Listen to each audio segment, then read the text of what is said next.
So I saw Night Swim. Was anyone excited to see this movie? I went into it with an open mind. The premise for this movie seemed kind of underwhelming to me, but sometimes you can make a movie like this and it's still an enjoyable experience. Directed by Bryce McGuire, former Major League Baseball player Ray Waller moves into a new home with a pool with his wife Eve and children Izzy and Elliot, after being forced to retire due to a degenerative illness. The family soon realizes that the pool may be home to a malevolent force. Yeah, so the premise of this movie is essentially a haunted pool.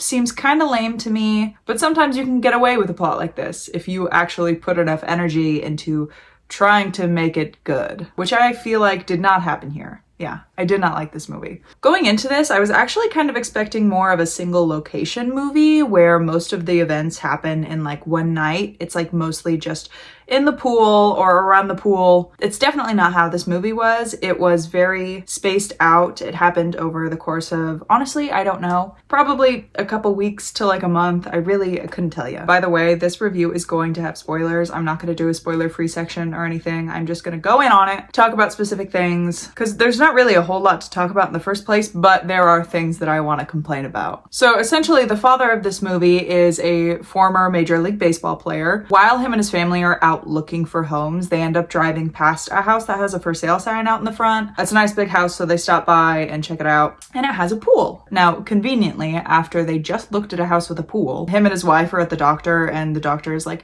telling him to do physical therapy and whatnot, and a pool is a really good way to get in your physical therapy. So they end up moving into that house, and then right after they move in, at school, the daughter Izzy is approached by some Christian boy, and he tells her to join the swim team, which is like a Jesus swim team, which is weird because they kind of never brought that part up again. I don't really know what the point was. But yeah, very convenient. It kind of annoyed me a little, to be honest. And then in another scene where the mom and dad are at the doctor again, he tells the doctor, "We have a pool." And it felt so forced and unnatural and awkward and weird. Like, it was just one simple line, but it was enough to make me roll my fucking eyes. So I'm gonna be ragging on this movie a lot, but some of the scares in this movie were actually pretty decent, especially mostly in like the first half of the movie. I thought that the like gross swamp monster was actually kind of cool, but in like a goofy way. Like, he looked silly, but I liked it. Yeah, the first couple scenes in the pool are pretty good. It's always only ever one person at a time, and then they go underwater and like look up and they see someone standing outside of the pool, and then they pop up out of the water and nobody's there. Oh yeah, the cat goes missing. You don't see the cat die or anything, but it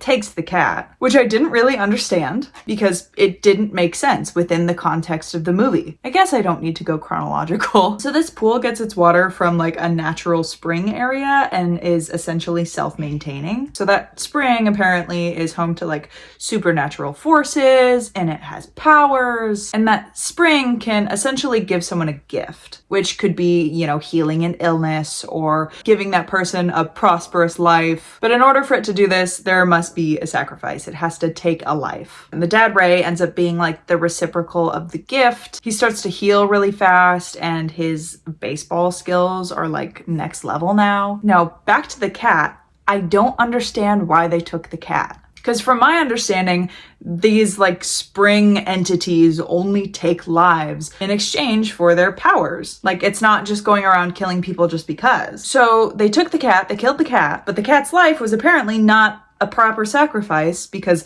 later on in the movie, the pool entities, I don't know what to call them, end up trying to take the son. So that just made no sense to me. It just happened for no reason. I also didn't really understand where or what time of year this movie takes place. It didn't really look like a tropical weather area, especially because several times in the movie, the characters are wearing like flannels and like long sleeves and stuff like that. But there was rain and cold weather in the movie several times. And I know it's cold weather because you can see them like bundled up. That's how we first see this family, is in rainy, cold weather. But then it kind of goes back and forth between like cloudy, rainy, and then like sunny and warm enough to the point where they're having a pool party with a bunch of their friends. And from my understanding, I mean, it kind of went back and forth. So I really don't think this was like over a long period of time. They didn't make it seem like that at all. I feel like they just added scenes with rain to make it like scarier and like more atmospheric, but it didn't work for this movie. It didn't make sense. Also, speaking of the pool party, those visuals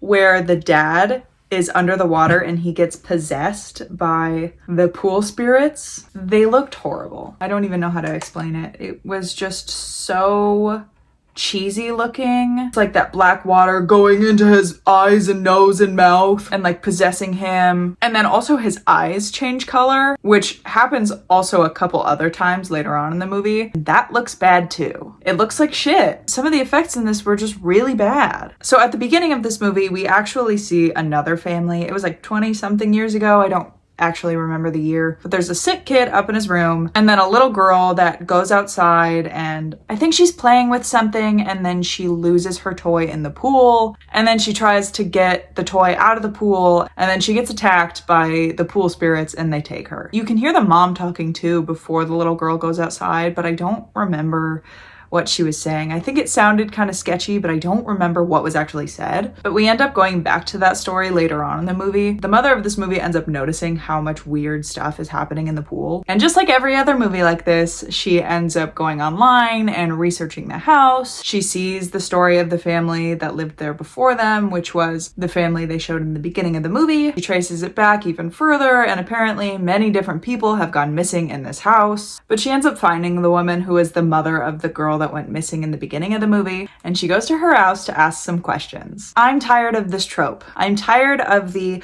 oh, something bad and weird is happening to me. I'm gonna Google it and research it, and I'm gonna find some information, and I'm gonna go and find the last person that this happened to, and then while I'm talking to them, some weird shit's gonna happen. I'm over it.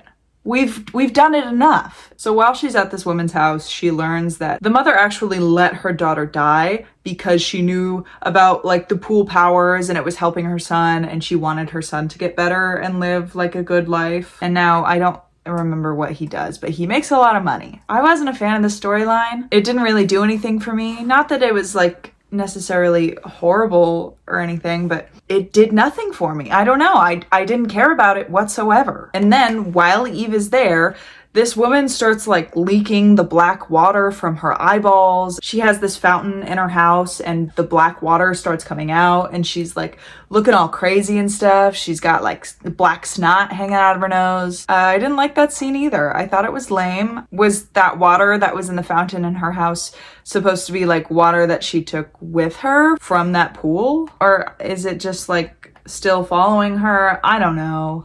It didn't even like look good visually, you know, aside from like it being kind of stupid. I didn't think it was like visually appealing. But back at the house with the main family of the movie, I actually did really like the scene where the son Elliot gets taken by the spirits deep down into the pool. And then the mom goes into the pool to save him and she ends up just swimming down further and further. And it kind of like opens up into this like never-ending abyss. It was just completely open with like endless darkness, and this is where all of like the lost souls are. I thought that that was really cool visually. It was cool and it added more to the supernatural element. But after that happened, there was really nothing else redeemable that happened. Nothing that I enjoyed. The father's acting in this movie was bad. He's actually been in a lot of other big movies, none of which I've seen really. But afterwards, when I was looking through the cast, I was kind of surprised to see that he was a little bit bigger of an actor, because this was a bad performance. When he was possessed and like chasing his daughter around at the end, it was even worse. It was really bad. It was the most stereotypical, I'm possessed by something evil kind of acting. But the mother of this movie did a good job. Her acting was actually good. Like, she did a really good job with what she was given, and what she was given was bad writing, bad directing, and a bad story. And I don't know, maybe they were directing him in a different way. I don't know really who's at fault for that, but both of the kids were fine. I mean, you can only do so much as an actor when you're really not given much to work with. So at the very end of the movie, the dad is, you know, possessed by the fucking spirits, but he's able to like break through, come to the foreground and realize what's going on. So he ends up sacrificing himself because he doesn't want his son to die. And man, this ending is way too fucking cheesy. It's like so sentimental. There's this like montage of like, oh, happy moments and stuff. It's like they wanted you to cry, but I didn't care about these characters. I really hate when a movie gives you characters that you really don't give a shit about, and then they try to make it all emotional. I don't care. That's not why I came to see this. One last gripe I have about this movie was, why the fuck was it called Night Swim? Why was it called Night Swim? Part of the reason why I thought this was gonna be like a single location, one night kind of movie was because it was called Night Swim. And in the trailer that I saw, it really only showed like one specific part of the movie, which is when they were swimming at night. But the swimming does not only happen at night. Not only does the swimming not only happen at night, the weird shit that happens in the pool also happens during the day. It does not matter what time of day it is. Several scenes in this movie were members of the family being like tormented in the pool during the daytime, including the pool party scene where he's under the water and gets possessed. So Night Swim, what does that mean? Why is it called Night Swim? Did they think that that was gonna make it sound like more menacing? Like using the word night in it? I mean, I don't know what else they could have called this movie, but I'm not good at naming things. I want to know what names they were brainstorming and what other options they were choosing between, because there's no way that Night Swim was the best one. It doesn't fit the movie. It doesn't make sense. It pisses me off. All right, I think I'm gonna stop now. That's pretty much all I have to say. I feel like this was one of the easiest reviews I've done because there was just not really anything good going for this movie, so I just got to complain a lot. I also, unfortunately, had the displeasure of seeing this in a theater full of teenagers that were talking loudly throughout the entire movie nonstop. It was a group of like 10 of them, and they were talking the whole time, and several of them were leaving and going back into the theater, like, I swear to God, like every 3 minutes. Which is why I always dread going and seeing PG-13 horror movies in the theater, because I know it's gonna happen. I literally think it is every time, without fail. This movie gets 1.5 stars from me. There were like a couple little things in this movie that I liked. I didn't think it was like the worst movie ever. It was mainly bad. The story was put together decently enough to warrant me giving it 1.5 stars, I think. I believe this was Bryce McGuire's directorial debut. I hope that next time he releases a movie, he steps it up a little bit.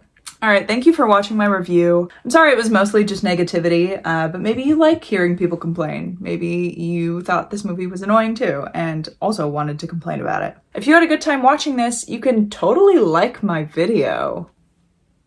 And if you agree or disagree with anything I said, and if you have any of your own thoughts about the movie that you would like to share, go ahead and leave a little comment. And lastly, if you enjoyed this video and you are interested in seeing more from me, feel free to subscribe. You can check out my other most recent videos. You can also look out for the next one. Thanks again for watching. I really appreciate anyone that's willing to sit through a video of me talking, even if it's just like 5 people. So I'll catch you next time. Okay, bye.